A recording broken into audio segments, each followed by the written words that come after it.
भी वीडियो मामले में यदि पुख्ता सबूत मिल भी जाए, तो वो एनएसए का आधार नहीं बन सकता है। ठीक है, वो फर्जीवाड़ा है, सब कुछ है, लेकिन वो इतना गंभीर मामला नहीं है कि वो राष्ट्रीय सुरक्षा के लिए खतरा हो जाए। इसको मतलब हज़म करना थोड़ा मुश्किल है। किस आधार पर तमिलनाडु प्रशासन ने एनएसए लगाया है, वो आधार मैंने नहीं देखा है। मतलब क्या उन लोग एनएसए लगने के बाद कहीं ना कहीं सर को भी ऐसा लगता है कि मनीष कश्यप का जो मामला है उतना गंभीर नहीं था कि एनएसए लग जाए, है ना सर? नहीं, क्यों? मैं स्पष्ट कर देता हूँ कि सिर्फ़ फर्जी वीडियो वाले मामले पर हाँ, एनएसए लगाना मुश्किल है। इसलिए मैंने कहा कि हो सकता है, मुझे पता नहीं, हो सकता है तमिलनाडु पुलिस को कुछ नए तथ्य मिले हों। नए तथ्य मिले हो। पूछताछ के दौरान कुछ नए तथ्य मिले हों जो एनएसए का आधार बना बना हो। बिल्कुल। जी। क्या सुप्रीम कोर्ट इसमें कुछ मनीष कश्यप के लिए राहत का विषय बन सकता है? नहीं, नहीं, एनएसए के खिलाफ आप सीधे सुप्रीम कोर्ट में नहीं जा सकते हैं। एनएसए के खिलाफ तो आप जब भी जाइएगा, आप उस प्रदेश के हाई कोर्ट में जाइएगा। जैसे तमिलनाडु में एनएसए लगा है, तो आपको चेन्नई हाई कोर्ट में जाना पड़ेगा। इसमें आप सीधे सुप्रीम कोर्ट नहीं जा सकते हैं। मतलब ये न्यूज फर्जी है।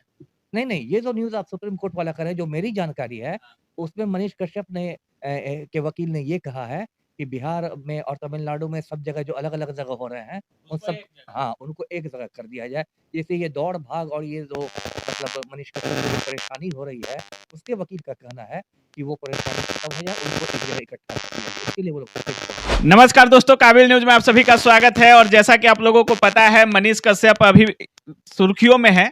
और मनीष कश्यप से लगातार कभी बिहार पुलिस तो कभी तमिलनाडु पुलिस बार बार सवाल जवाब हो रहा है फर्जी वीडियो मामले को लेकर।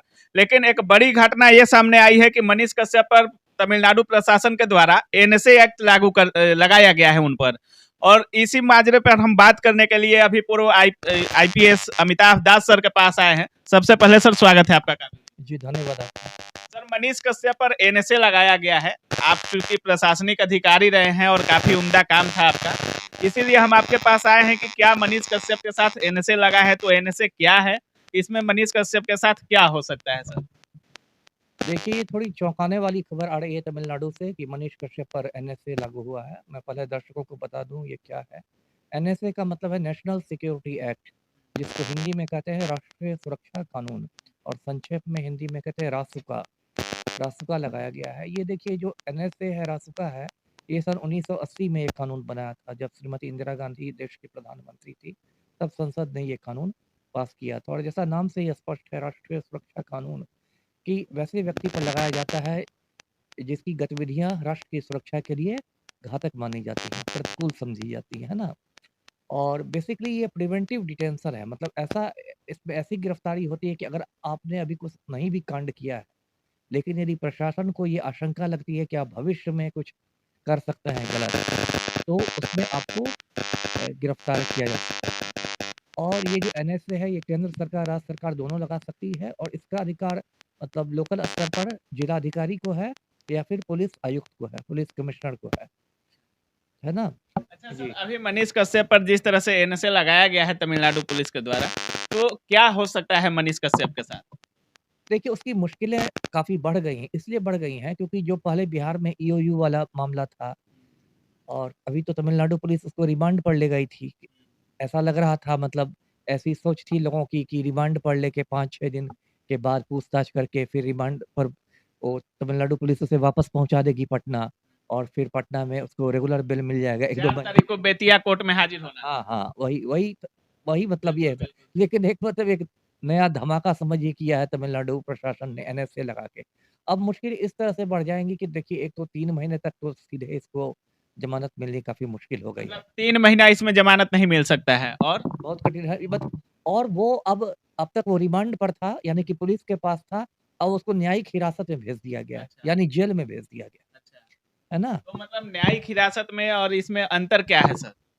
रिमांड का मतलब हुआ कि आप पुलिस की हिरासत में हैं, अच्छा, मतलब आप पुलिस के थाना में हैं या कोई पुलिस चौकी है उसमें हैं या पुलिस में आप एसपी कार्यालय में आपसे पूछताछ हो रही है, मतलब आप पुलिस के हिरासत में हैं। न्यायिक हिरासत का मतलब हो गया जुडिशियल कस्टडी, मतलब आप जेल चले गए, अच्छा। तो उसको जेल भेज दिया गया, है ना? और ज़मानत मिलना मुश्किल हो गई है काफ़ी। दूसरी बात क्या है कि एनएसए में ये प्रावधान है कि 12 महीने तक उसको एक बार लगातार जेल में रखा जा सकता है, यानी 1 साल तक पूरा। अच्छा। और ये मैक्सिमम की मिनिमम सर? नहीं, नहीं, मैक्सिमम मैं कह रहा हूँ, और उसके बाद फिर अगर 12 महीने में कुछ नया सबूत मिल जाता है, तो वो 12 महीने की अवधि भी बढ़ाई जा सकती है। मतलब मनीष कश्यप को अभी 3 महीना के लिए न जमानत मिलने वाला है और इसमें अधिकतम 12 महीने के लिए 12 महीने के लिए जेल में रखा जाता है। और लेकिन अगर कुछ साक्ष्य मिल गया उनके खिलाफ तो ये सजा बढ़ाई भी जा सकती है। और आगे सर? आगे ये है कि उसमें मनीष कश्यप के पास अब रास्ता ये बचाव का रास्ता ये है कि हाई कोर्ट में एक एडवाइजरी बॉडी होती है। जैसे ये मामला तमिलनाडु का है तो चेन्नई हाई कोर्ट है। चेन्नई हाई कोर्ट में एक एडवाइजरी बॉडी रहती है जिसमें न्यायमूर्ति लोग रहते हैं और वो एडवाइजरी बॉडी एनएसए के विरुद्ध यदि आप अपील करते हैं तो उसकी सुनवाई करती है। तो मनीष कश्यप का जो भी वकील होगा वो इस एनएसए के खिलाफ, राष्ट्रीय सुरक्षा कानून के खिलाफ चेन्नई हाई कोर्ट की एडवाइजरी बॉडी में अपील करेगा और एडवाइजरी बॉडी सुनवाई करेगी और वहाँ जिलाधिकारी या पुलिस आयुक्त जिसने भी लगाया होगा उनको उपस्थित होना पड़ेगा और उनको बताना पड़ेगा हाई कोर्ट को, ऑनरेबल हाई कोर्ट को बताना पड़ेगा कि किस परिस्थितियों में राष्ट्रीय सुरक्षा कानून लगाया गया। देखिए ये कानून बहुत कड़ा कानून है, ये कोई मजाक नहीं है। तो उसमें और इस कानून का दुरुपयोग भी होता रहा है। मतलब पास्ट में यदि आप देखें तो राजनीतिक विरोधियों को फंसाने के लिए या किसी बेगुनाह को भी फंसाने के लिए इसका दुरुपयोग भी होता है। मैं दर्शकों को बता दूं कि उत्तर प्रदेश का एक मामला था, डॉक्टर कफील खान थे, गोरखपुर के एक अस्पताल में जहाँ कुछ बच्चों की मौत हो गई थी। तो उन पर सरकार ने यूपी सरकार ने एनएसए लगा दिया था, नेशनल सिक्योरिटी एक्ट, और काफ़ी समय वो जेल में भी रह गए, लगता है 2 ढाई बरस रह गए। और बाद में इलाहाबाद हाई कोर्ट में ये मामला गया और इलाहाबाद हाई कोर्ट ने बहुत फटकार लगाई यूपी सरकार को और एनएसए को जो था उसको रद्द कर दिया, तो वो जेल से बाहर आ गए। तो एनएसए का काफ़ी दुरुपयोग भी होता आया है, तो हाई कोर्ट इस पर काफ़ी इसको सख्ती से लेता है और बहुत इसमें आपको पुख्ता सबूत पेश करने पड़ेंगे, नहीं तो एनएसए टूट जाएगा। अच्छा, मतलब मनीष कश्यप की मुश्किलें और बढ़ने वाली हैं। एक और सामने आ रहा था न्यूज कि Manish Kashyap high supreme court में अपील किए हैं जमानत के लिए या कुछ के लिए। तो क्या सुप्रीम कोर्ट इसमें कुछ मनीष कश्यप के लिए राहत का विषय बन सकता है? नहीं, नहीं, एनएसए के खिलाफ आप सीधे सुप्रीम कोर्ट में नहीं जा सकते हैं। एनएसए के खिलाफ तो आप जब भी जाइएगा आप उस प्रदेश के हाई कोर्ट में जाइएगा। जैसे तमिलनाडु में एनएसए लगा है तो आपको चेन्नई हाई कोर्ट में जाना पड़ेगा, इसमें आप सीधे सुप्रीम कोर्ट नहीं जा सकते हैं। मतलब ये न्यूज फर्जी है? नहीं, नहीं, ये जो न्यूज़ आप सुप्रीम कोर्ट वाला कर रहे हैं, जो मेरी जानकारी है, उसमें मनीष कश्यप ने के वकील ने ये कहा है कि बिहार में और तमिलनाडु में सब जगह जो अलग-अलग जगह हो रहे हैं, उन उसको सब एक जगह। हाँ, उनको एक जगह कर दिया जाए।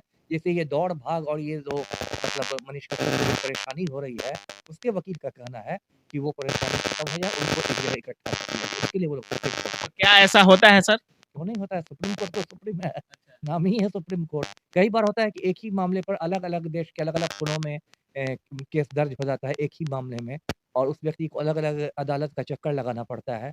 तो वो ये सुप्रीम कोर्ट में जाता है तो सुप्रीम कोर्ट सारे केसों को एक जगह सुनवाई के लिए कह देता है।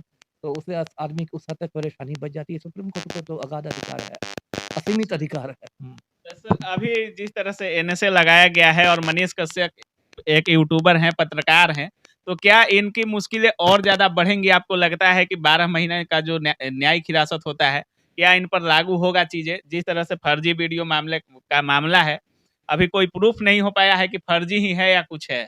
क्योंकि बिहार में भी पुलिस रिमांड पे रहे, वहाँ भी पुलिस रिमांड पे रहे, न्यायिक हिरासत में भेजा गया, लेकिन अभी कोई पुख्ता सबूत ये नहीं मिला है कि इनका वीडियो जो था वो फर्जी ही था। नहीं देखिए, फर्जी वीडियो मामले में यदि पुख्ता सबूत मिल भी जाए, तो वो एनएसए का आधार नहीं बन सकता है। ठीक है, वो फर्जीवाड़ा है, सब कुछ है, लेकिन वो इतना गंभीर मामला नहीं है कि वो राष्ट्रीय सुरक्षा के लिए खतरा हो जाए। इसको मतलब हज़म करना थोड़ा मुश्किल है। किस आधार पर तमिलनाडु प्रशासन ने एनएसए लगाया है, वो आधार मैंने नहीं देखा है। मतलब क्या उन लोगों ने लिखित में आपको कारण बताता पड़ता है ऐसे तो आप हवा में लगा नहीं सकते। तो वो नहीं पता है। मुझे जो मेरा अपना अनुमान है, मुझे लगता है कि पूछताछ के दौरान ये रिमांड पर उसको लिया था तमिलनाडु पुलिस ने, ट्रांज़िट रिमांड पर ले गई थी। वहाँ हो सकता है कुछ नए तथ्य मालूम हुए हों पुलिस को पूछताछ के दौरान। पुलिस को कुछ नए तथ्य मालूम हुए हों और उससे उन तथ्यों के आधार पर एनएसए लगाया गया। क्योंकि सिर्फ़ एक फर्जी वीडियो पर एनएसए लगने लगे तो यहाँ पर कितना हज़ारों लोग हज़ारों लोग डेली यूट्यूब पर कुछ से कुछ डाल रहे हैं सोशल मीडिया पर, तब तो पूरा हिंदुस्तान की सब जेल भर जाएगी एनएसए से। तो एनएसए मैंने कहा ना कि ये बहुत गंभीर कानून है क्योंकि आप राष्ट्रीय सुरक्षा के लिए आप खतरा हो रहे हैं। तो ये तो फर्जीवाड़ा का मामूली मामला, इस पर एनएसए नहीं लगना चाहिए। तो इसलिए मेरी समझ में कुछ उनको पुख्ता सबूत मिले होंगे और अगर पुख्ता सबूत नहीं मिले होंगे इसके बावजूद उन्होंने ज़बरदस्ती एनएसए लगा दिया है, तब तो वो हाई कोर्ट में नहीं स्टैंड कई करेगा। लोग ये भी कह रहे हैं सर कि बिहार में चुनाव है और राजनीतिक मोहरा बनने के कारण मनीष कश्यप से कुछ लोगों को डर है राजनीतिक। मनीष कश्यप बाहर रहेंगे तो बीजेपी को ज्यादा सपोर्ट करेंगे, ऐसा भी कुछ मामला सामने में आ रहा है। तो क्या ये भी हो सकता है क्या सर? देखिए, होने को तो सब कुछ हो सकता है, लेकिन बिहार में चुनाव के पहले तो अभी लोकसभा चुनाव है। मतलब विधानसभा चुनाव के पहले तो लोकसभा चुनाव है 2024 में, जो पूरे भारतवर्ष में होगा, कश्मीर से कन्याकुमारी तक होगा। और जेल से निकल के ये लोग किसी को भाजपा को फ़ायदा पहुँचा सकते थे, और ये मुझे ऐसा नहीं लगता, क्योंकि कई बार तो होता है कि आप यदि जेल में रह जाते हैं, तो उससे भी एक आपके पक्ष में सहानुभूति पैदा हो जाती है। कई बार ऐसा भी होता है कि लोग जेल में बंद होके जेल के अंदर से चुनाव जीत जाते हैं, ऐसा भी पहले से हुआ है। तो मुझे वो एंगल नहीं लग रहा है, वो सूट मुझे नहीं कर रहा है, वो बात मुझे नहीं लग रहा है कि बिहार में भाजपा को फ़ायदा पहुँचा देंगे इसलिए जेल में रख देना, क्योंकि एनएसए में जो भी अधिकारी, जिलाधिकारी या पुलिस आयुक्त ने लगाया होगा, उसकी अपनी ज़िम्मेदारी है। क्योंकि कल को यदि हाई कोर्ट में वो फटकार खा जाता है, हाई कोर्ट उसके खिलाफ कोई टिप्पणी कर देता है, तो उसकी गर्दन फँस जाएगी ना। तो जिस तरह से आप लोग देख रहे थे मनीष कश्यप मुद्दे पर हम लगातार सर के साथ बने हुए हैं, और कुछ भी मनीष कश्यप के साथ एक्ट लगता है या कुछ भी होता है तो सर से हम चीजें बारीकी से जानने की कोशिश करते हैं कि क्या हो सकता है, नहीं हो सकता है। और सर शुरुआत में तो जिस तरह से मनीष कश्यप पर बोल रहे थे, सर को भी लगता था कि काफी दोषी है, लेकिन एनएसए लगने के बाद कहीं ना कहीं सर को भी ऐसा लगता है कि मनीष कश्यप का जो मामला है उतना गंभीर नहीं था कि एनएसए लग जाए, है ना सर? नहीं, क्यों? मैं स्पष्ट कर देता हूँ कि सिर्फ़ फर्जी वीडियो वाले मामले पर हाँ, एनएसए लगाना मुश्किल है। इसलिए मैंने कहा कि हो सकता है, मुझे पता नहीं, हो सकता है तमिलनाडु पुलिस को कुछ नए तथ्य मिले हों। नहीं तथ्य मिले। पूछताछ के दौरान कुछ नए तथ्य मिले हों जो एनएसए का आधार बना बना हो। जी। तो बाकी क्या होगा इस केस में, क्या नहीं होगा, सर से हम जानने की भी कोशिश किए अधिकतम कितने दिनों तक न्यायिक हिरासत में मनीष कश्यप रह सकते हैं। बाकी आप क्या सोच रहे हैं मनीष कश्यप के बारे में, इस पूरे प्रकरण के बारे में, तमिलनाडु पुलिस के बारे में, और जो बिहार की राजनीतिक गलियारों में चल रही है, आप अपनी राय कमेंट सेक्शन में जरूर रखिएगा। आप देख रहे थे काबिल न्यूज। जय हिंद।